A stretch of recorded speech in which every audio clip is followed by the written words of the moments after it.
나는 불법 온라인 도박에 세계에 처음 발을 들여놓은 나를 지금도 선명하게 기억한다. 그날은 비도 오지 않았고 특별히 기분이 좋지도 나쁘지도 않았다. 그냥 평범한 수요일 밤이었다. 일 끝나고 집에 와서 침대에 누워 휴대폰을 만지작거리던 그 순간 한 친구에게서 메시지가 하나 왔다. 야, 이거 게임 개재밌다. 심심할 때 딱임. 링크 하나가 딸려 있었다. 그 링크는 화려한 색감의 배너로 채워진 온라인 베팅 사이트였고 화면은 마치 이미지 광고처럼 깔끔하게 설계되어 있었다. 처음 봤을 때는 이게 뭐야 싶었지만 무료 체험, 코인이라며 몇 번 클릭하라는 친구의 메시지가 이어졌다. 그냥 호기심이었다. 클릭 한 번이면 끝이라고 생각했다. 그러나 그 단순한 클릭이 내 인생에 균열을 만드는 시작일 줄은 전혀 예상하지 못했다. 사이트에 접속하자마자 화면은 이미 나를 유혹하고 있었다. 시뻘건 숫자들, 초록색으로 반짝이는 배팅 버튼, 몇 초마다 오르내리는 그래프, 실시간으로 터지는 누구누구 120만 획득 같은 알림. 처음 보는 사람도 단번에 빠질 만큼 정교한 인터페이스였다. 나는 그냥 구경만 하려고 했는데 어느새 1만 원 충전을 누르고 있었다. 충전 과정은 지나치게 간단했다. 계좌 이체를 누르자마자 20초 만에 잔액이 차올랐고 마치 나를 기다렸다는 듯 화면 중앙에 첫 충전, 보너스 30% 지급이라는 문구가 번쩍였다. 그 문구가 내 판단력을 흐리기 시작했다. 처음 베팅은 그냥 장난이었다. 1만 원 중 5천 원만 걸어보자 생각했다. 그런데 놀랍게도 그 5천 원이 몇 초 만에 1만 5천 원이 되어 있었다. 나는 짜릿함과 당황스러움이 동시에 찾아오는 기묘한 감정을 느꼈다. 현실에서는 절대로 몇 초 만에 돈이 3배가 되는 경험을 할 수 없다. 그 비현실적인 감각이 뇌 깊숙한 곳을 찌르듯 자극했다. 이거 생각보다 괜찮은데? 마음속에서 아주 작은 목소리가 들렸다. 그러나 그 작은 목소리는 몇 분 뒤 나를 완전히 집어삼키게 된다. 그날 밤 나는 총 3번의 충전을 했다. 합쳐서 7만 원을 잃었다. 금액만 보면 큰 돈은 아니었지만 무서운 건 다른 데 있었다. 잃으면서도 나는 전혀 멈출 생각이 없었다. 오히려 이번만 회복하면 끝내자는 말을 자기 합리화처럼 반복하고 있었다. 이 말이 얼마나 위험한 말인지 그때는 몰랐다. 대부분이 중독자들이 이 한 줄 때문에 인생을 말아먹는다. 며칠 뒤 사이트는 나에게 특별 메시지를 보내왔다. 고객님, 일정 금액을 달성하셔서 전문 매니저 배정을 도와드립니다. 그것이 바로 총판이었다. 총판은 지나치게 친절했고 마치 오래 알고 지낸 형처럼 대했다. 형님, 이런 판은 정보가 있어야 먹어요. 제가 형님은 이길 수 있게 도와드릴게요. 이 말이 내 머릿속에 깊이 박혔다. 누군가가 나에게 특별 대우를 해준다는 느낌, 내가 선택받았다는 느낌. 이건 인간 심리의 가장 약한 지점을 정확히 찌른 것이다. 총판은 나에게 정보픽이라는 것을 보여주기 시작했다. 승률 90%, 내부 데이터 기반, 전문가 분석팀 운영, 심지어 이거 직원들만 공유하는 픽인데 형님이 특별해서 드리는 겁니다라는 메시지는 나를 완전히 무장 해제시켰다. 지금 생각하면 우스울 정도로 조잡한 말이지만 그땐 그 말들이 전부 진짜처럼 들렸다. 그 후 나는 충전 금액을 20만, 30만, 50만으로 확대했다. 그때부터 내 계좌는 빠르게 말라갔다. 이기면 계속 가라고 하고 지면 회복할 수 있다며 베팅을 더 키우라고 했다. 총판의 말은 언제나 맞는 것처럼 들렸다. 그러나 결과는 언제나 같았다. 결국 나는 지고 또 지고 다시 지는 패턴이 반복되었다. 가장 무너진 순간은 잔액 0원이 되었을 때였다. 나는 멍하니 화면을 바라보고 있었다. 총판이 보낸 메시지가 도착했다. 형님, 이 정도로 끝낼 뿐 아닙니다. 마지막으로 한 번만 더 가시죠. 그 말은 마지막 남아있던 멘탈조차 부숴버렸다. 나는 내가 얼마나 깊이 빠져있는지 그때 처음 이해했다. 며칠이 지나자 나는 결국 200만 원이 넘는 금액을 충전했다. 그런데 더 무서운 건 내 계좌에서 돈이 사라지는 속도보다 마음이 타들어가는 속도가 더 빨랐다는 것이다. 나는 점점 사람이 아니라 기계처럼 행동하기 시작했다. 밥도 제대로 먹지 않았고 밤새 휴대폰만 들여다봤다. 새벽 4시에도 눈이 말똥말똥했다. 정신이 나가 있었고 뭐가 맞고 뭐가 틀린지 판단도 되지 않았다. 어느 순간 나는 내 손이 더 이상 내 손처럼 느껴지지 않았다. 무의식적으로 충전 버튼을 누르고 있었다. 그러다 문득 나는 현실을 바라보는 듯한 순간이 왔다. 휴대폰 화면에 잔액 0원, 텅 빈 통장 잔고, 그리고 빨갛게 충전 실패 알림이 떠 있었다. 나는 숨이 턱 막혔다. 방 안은 너무 조용했고 그 고요가 더 무섭게 느껴졌다. 마치 어둠 속에서 내가 나를 바라보는 느낌이었다. 그날 나는 처음으로 인정했다. 나는 단순한 실수를 한 게 아니라 중독의 깊숙이 빠져 있었다. 그리고 그 방황의 시작점을 다시 떠올렸다. 단 하나의 링크, 단 하나의 호기심, 단 하나의 클릭. 인생이 무너지는 건 언제나 이렇게 별것 아닌 순간에서 출발한다는 걸 그때 깨달았다. 그날 이후 나는 휴대폰을 침대 옆에 던져놓고 한참 동안 멍하니 앉아 있었다. 그런데 이상하게 마음 한구석이 텅 비어 있었고 그 공허함이 나를 다시 끌어당기고 있었다. 머리로는 하지 말자고 반복했지만 배팅할 때 느꼈던 그 짜릿한 순간들이 자꾸만 떠올랐다. 그 감각은 마치 몸속 어딘가에 새겨진 것처럼 사라지지 않았다. 더 무서운 건 나는 그 감각을 잊고 싶지 않았다는 것이다. 그날 밤 나는 도저히 잠을 이룰 수 없었다. 몸은 피곤했지만 머리는 오히려 더 또렷했다. 숨을 들이쉴 때마다 심장이 묘하게 빠르게 뛰었고 누워 있어도 손끝이 미세하게 떨렸다. 그러다 문득 카톡 알림음이 울렸다. 새벽 3시였다. 누가 이 시간에 문자를 보냈지 싶어 확인해보니 낯선 번호였다. 형님, 오늘 내부 픽 하나 나왔습니다. 진짜 마지막 기회일 수도 있어요. 순간 머릿속이 얼어붙었다. 사이트를 완전히 끊었는데 어떻게 내 번호로 연락이 온 걸까? 공포와 유혹이 동시에 밀려왔다. 삭제하려고 했는데 손가락이 멈췄다. 그 문자를 보는 순간 다시 심장이 빠르게 뛰기 시작했다. 내부 픽 마지막 기회 같은 단어들이 내 약한 부분을 정확히 찔렀다. 나는 결국 번호를 차단하지 못한 채 폰을 뒤집어 놓고 눈을 감았다. 그런데 희한하게도 누군가 내 뒤통수를 잡아 끌며 귓속에 속삭이는 느낌이 들었다. 한 번만 더, 한 번만 회복하면 끝낼 수 있잖아. 그 목소리는 분명 내가 만든 목소리인데 더 이상 나라고 느껴지지도 않았다. 그 순간 나는 무서운 사실을 깨달았다. 나는 단순히 돈을 잃은 게 아니라 선택권 자체를 잃고 있었다. 그런데 더 충격적인 건 다음 날이었다. 아침에 일어나 폰을 확인하니 사이트에서 내 잔액증가 알림이 와 있었다. 분명 나는 전날 아무것도 하지 않았는데 잔액이 2만 원 보너스로 충전되어 있었다. 이유도 설명도 없었다. 그저 VIP 고객 전용 혜택이라는 문구만 적혀 있었다. 순간 온몸이 서늘해졌다. 내가 끊으려고 하자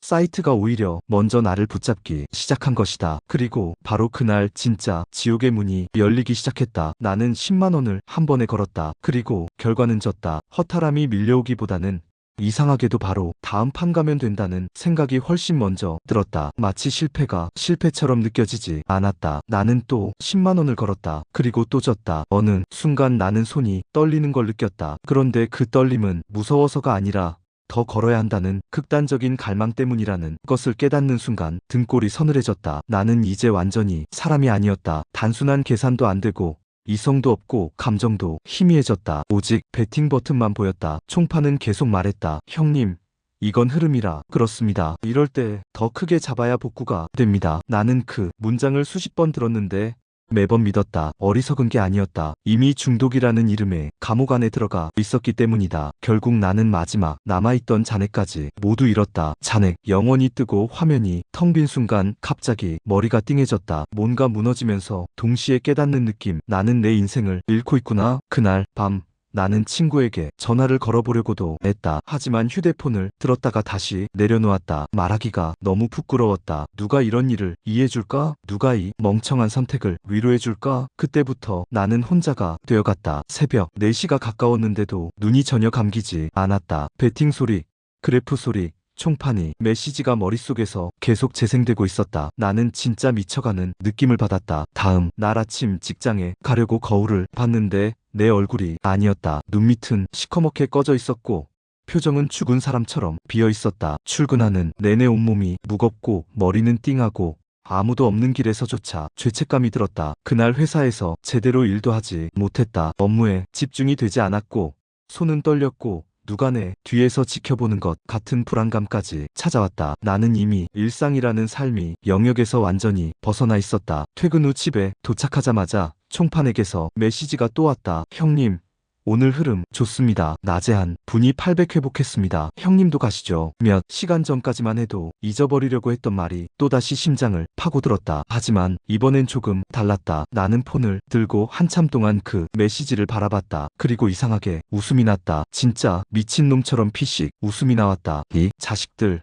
나를 인간이 아니라 숫자로 보는구나. 그때 처음으로 분노가 생겼다. 하지만 분노는 오래가지 않았다. 분노 뒤에는 더 큰 공허함이 밀려왔고 그 공허함은 다시 배팅 욕구를 불러왔다. 나는 폰을 던져버리고 싶었지만 그러지 못했다. 내 손은 이미 조건반사처럼 그 사이트의 URL을 기억하고 있었고 아무 생각 없이 주소창을 누르고 있었다. 그날 밤 나는 결심했다. 더 이상 혼자 싸우면 안 된다는 걸. 이건 의지나 노력으로 해결될 문제가 아니라는 걸. 중독은 혼자서 절대 못 이긴다고 상담센터에서 배웠다. 나는 처음으로 상담센터 번호를 꺼내들었다. 상담사는 내 이야기를 조용히 들었고 이렇게 말했다. 말씀하신 단계면 혼자 끊기는 거의 불가능합니다. 하지만 지금 연락하신 게 잘한 겁니다. 그 말을 듣는 순간 나도 모르게 눈물이 났다. 그동안 누군가에게 단 한 번도 꺼내지 못한 이야기가 처음으로 밖으로 나왔다. 상담사는 나에게 하루만 시간을 갖자고 했다. 이 자유가 오래 가지 않으면 어떡하지?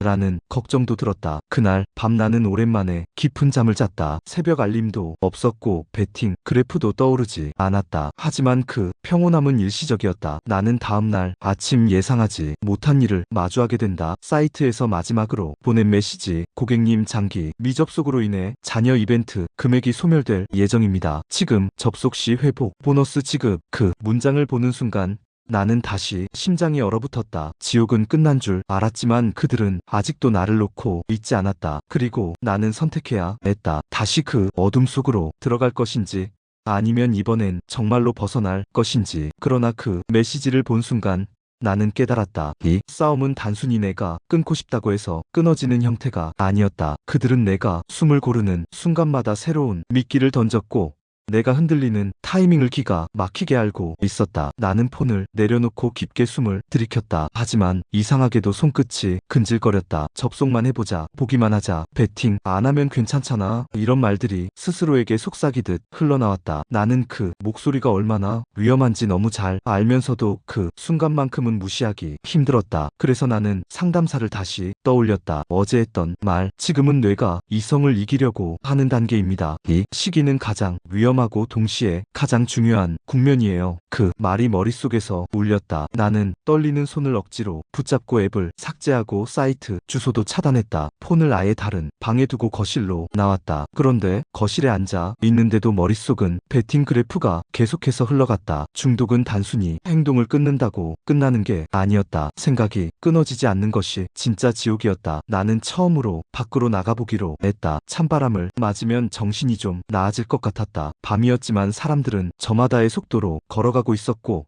나는 그 모습을 보며 이상한 이질감을 느꼈다. 나는 그날 이후로 일주일 동안 단 한 번도 사이트에 접속하지 않았다. 처음 며칠은 지옥 같았다. 손끝은 계속 근질거렸고 머릿속에는 그래프가 자동으로 재생되었다. 회사에서 회의를 하는 동안에도 밥을 먹으면서도 심지어 샤워를 할 때조차 배팅 장면이 눈앞에 깜빡였다. 중독이라는 것이 얼마나 잔인한지 생각을 멈추는 것 자체가 왜 이렇게 힘든지 처음 알았다. 그러나 참아냈다. 상담사가 말했던 것처럼 첫 7일을 버티면 뇌의 회로가 조금씩 돌아오기 시작한다는 말을 믿고 결과만 기다렸다. 그런데 일주일이 지나자 정말 조금씩 달라졌다. 그래프 대신 내가 놓쳐왔던 일들이 눈에 들어오기 시작했다. 잠을 자면 꿈도 꾸기 시작했고 아침에 눈을 뜰 때 머리가 이전보다 확실히 맑아졌다. 하지만 그 평온함은 오래가지 않았다. 일주일째 되는 날 밤 나는 아주 이상한 전화를 받았다. 모르는 번호였다. 전화를 받자마자 들려온 건 익숙한 목소리였다. 총판이었다. 형님, 요즘 왜 안 들어오세요? 그 말이 들리는 순간 등줄기가 식었다. 나는 아무 말도 못 하고 침묵했다. 그러자 총판은 웃으며 말했다. 형님, 우리가 형님 덕 좀 봤잖아요. 그런데 요즘 형님이 빠지니 좀 허전하네요. 사실 오늘 내부 픽 하나 떴는데 형님, 진짜 이건 가야 합니다. 그 말은 다시 내 멘탈을 흔들었다. 지금은 끊었다고 생각했는데 내 뇌는 총판의 말투를 듣는 순간 다시 분열하기 시작했다. 익숙한 중독의 촉감이 손끝을 타고 올라왔다. 잠시 침묵이 이어졌다. 총판은 그 틈을 놓치지 않았다. 형님,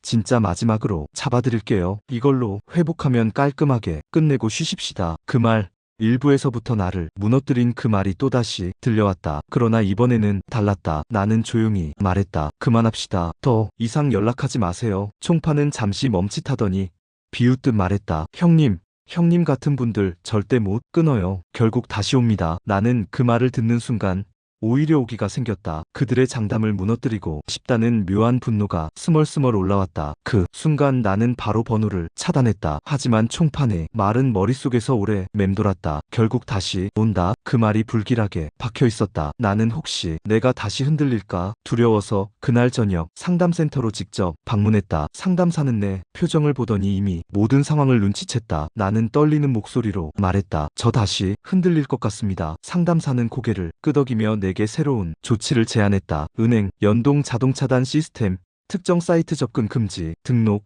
가족 공유 알림 설정. 나는 나를 믿을 수 없었기에 모두 허용했다. 그리고 그날 밤 상담사는 이렇게 말했다. 중독은 약한 사람이 걸리는 게 아닙니다. 강한 사람도 무너집니다. 그러나 다시 일어나는 건 강한 사람만 합니다. 그 말을 듣는 순간 나는 눈물이 났다. 비참해서가 아니라 드디어 누군가가 나를 사람으로 대해준 기분이 들었기 때문이다. 며칠이 지나면서 놀라운 변화가 생겼다. 퇴근길에 보이던 불빛이 더 이상 배팅 버튼처럼 느껴지지 않았고 휴대폰을 만질 때에도 손끝의 갈증이 줄어들었다. 나는 내가 조금씩 다시 사람이 되어간다는 이상한 감정을 느꼈다. 그러나 중독이란 녀석은 쉽게 물러나지 않는다. 완전히 잊혀지는 듯 하다가도 갑자기 새벽에 찾아온다. 그럴 때마다 나는 상담사가 한 말을 되뇌었다. 중독과 싸우는 게 아니라 시간을 버티는 겁니다. 나는 그 말을 믿고 하루하루를 버텼다. 그리고 어느 순간 깨달았다. 나를 잡아먹던 그 세계에서 벗어나면 세상이 원래 이렇게 넓었다는 것을. 사람들의 웃음이 들리고 커피 향이 맡아지고 밤하늘이 보였다. 3부의 마지막을 이렇게 말하고 싶다. 나는 완전히 이긴 것이 아니다. 하지만 내가 이 지독한 중독과 싸울 수 있다는 사실, 그리고 그 싸움 속에서 조금씩 인간으로 돌아오고 있다는 사실, 그게 지금의 나를 지탱하고 있다. 나는 다시 무너지지 않기 위해 매일 다짐한다. 그리고 그 다짐은 단순한 문장이 아니라 내 인생을 다시 찾기 위해 싸우는 과정이다. 나는 살아있다. 그리고 살아있는 동안 다시는 그 지옥문을 열지 않을 것이다. 그러나 평온함을 조금씩 되찾던 어느 날 나는 뜻밖의 상황을 마주했다. 퇴근길 버스 정류장에서 우연히 지나가는 사람들의 대화를 듣게 된 것이다. 어제 그 사이트 내부 픽 터졌대. 500 들어가서 2000 나왔대. 그 말이 귀에 꽂히는 순간 숨이 멎는 느낌이었다. 다른 사람들의 대화였지만 그 단어 하나하나가 날카롭게 내 심장을 찔렀다. 나는 그 자리에서 얼어붙었다. 잊고 있던 욕망이 갑자기 되살아나는 느낌. 손바닥엔 어느새 땀이 맺히고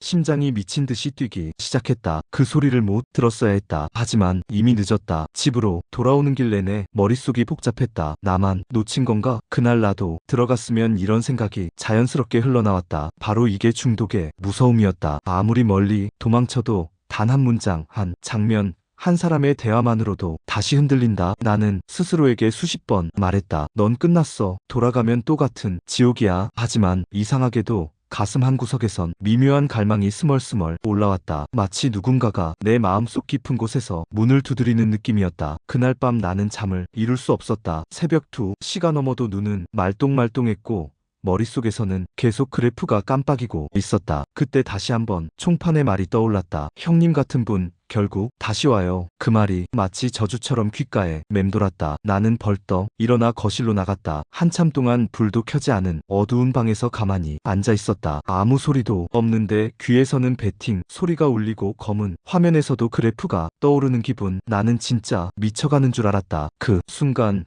나는 갑자기 한 장면이 떠올랐다. 상담센터에서 만났던 사람들, 나와 비슷한 눈을 가진 사람들. 누군가는 3천을 잃었고 누군가는 1억을 날렸다고 했다. 어떤 아저씨는 가족에게 들키지 않으려고 집에 못 들어가고 주차장에서 살았다고 말했다. 그 이야기들이 갑자기 현실처럼 다가왔다. 내가 지금 한 걸음만 더 가면 저 사람들처럼 되는 거구나. 그 공포가 갑자기 나를 붙잡았다. 나는 손이 떨리는 걸 억지로 눌러가며 다시 상담센터 긴급번호를 눌렀다. 새벽이었는데도 상담사는 전화기에 바로 응답했다. 나는 숨을 몰아쉬며 말했다. 다시 하고 싶습니다. 미치겠어요. 상담사는 놀라지 않았다. 오히려 차분하게 말했다. 지금이 가장 위험하고 동시에 가장 중요한 순간입니다. 흔들리는 건 괜찮아요. 하지만 행동으로 이어지면 안 됩니다. 전화 잘하셨어요. 그 말 한마디에 눈물이 뚝 떨어졌다. 상담사가 내 숨소리만 듣고도 무너지지 않도록 붙잡아준 느낌이었다. 우리는 15분 정도 통화를 했다. 상담사는 내 호흡을 안정시키고 내 뇌가 지금 어떤 신호를 내고 있는지 설명해줬다. 그리고 마지막으로 이렇게 말했다. 지금 이 순간을 넘기면